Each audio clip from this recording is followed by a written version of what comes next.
Dr. Jose Rizal, our national hero. Okay. Si Dr. Jose Rizal po ay, kung hindi po niyo tatanungin, isa po sa mga inspirations ko.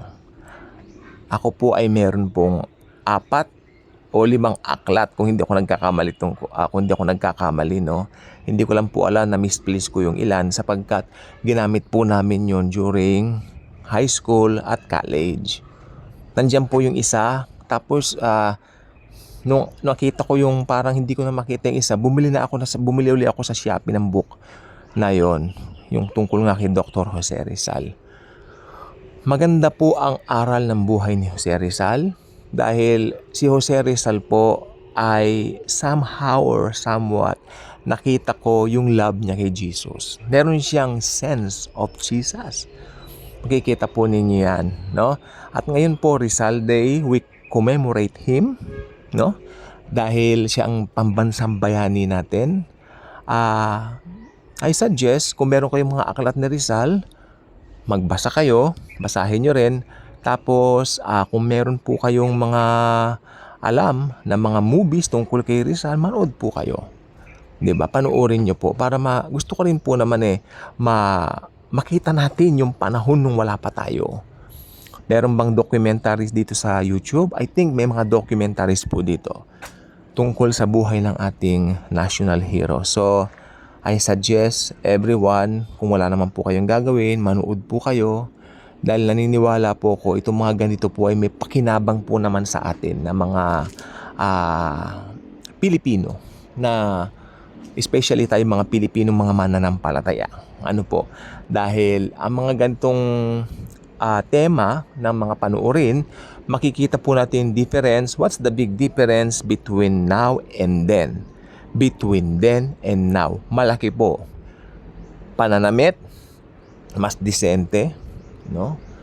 Ang hangin, ang ambience kay presko, ang sarap ng hangin. Hindi pa ako tao noon, siyempre. Mga lolo ko sa tuhod, wala pa. Pero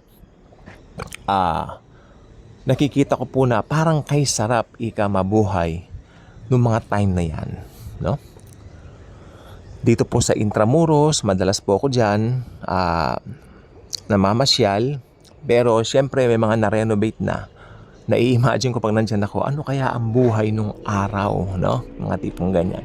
Kaya minsan pumupunta ako sa may San Agustin Church dyan, na may museum po sa taas. Nagtitingin-tingin ako doon at nakikita ko yung mga gamit na naluma na, no? Na naluma na. Kaya dyan papasok yung ating verse ngayon. Jesus Christ is the same yesterday, today, and forever. Si Jesus Christ lang po ang hindi naluluma. Kung ikaw malakas ka ngayon, wag kang palalo. Dahil darating din ang panahon, manghihina ka rin, tatanda ka rin. Di ba? So, ganyan po talaga. Upon seeing these things from the past, dito po sa Intramuros, nakikita ko po diyan yung, sabi ko, ay talagang lumilipas nga pong talagang lahat. Wala pong permanente sa mundo. Okay? Nakita ko yung mga gamit ni Rizal, nandyan po. Meron pong isang doon, papasok ka doon, mga gamit niya, yung mga ginamit niya dati, mga libro niya, pluma, yung kanyang panulat, ano. Pwede mo rin makita dyan yung paano siya binaril, ano yung place, saan siya, binaril, no. Yung mga tipong ganyan. Kaya sabi ko po, alalahanin naman natin ang ating national hero. Si Rizal ang ibinigay ni Jesus para maging hero natin.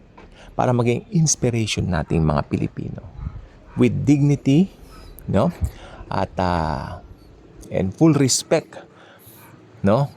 Ng ibang mga tao sa atin dahil si Rizal nakikita na gano'n, matalino. So, ayun din ang tingin nila sa atin, mga matatalino o mga Pilipino. So, mahalin natin ang ating pagiging Pinoy, no? Hindi ka aksidente naging Pilipino. Jesus made you a Filipino. Okay. Ako, aminin ko po, may dugong banyaga po ako. Medyo may pagka-Spanish yung aking lolo. Pero, syempre po, dito na po tayo. So, since dito na po tayo, pinanganak, lumaki, Pinoy po tayo. Kaya kung hindi pa kayo subscriber sa channel na ito, I invite you to do so. Click the notification bell, share this video, share the wonderful love of the Lord Jesus Christ, the same yesterday, today, and forever. Thank you, and Jesus truly loves us all.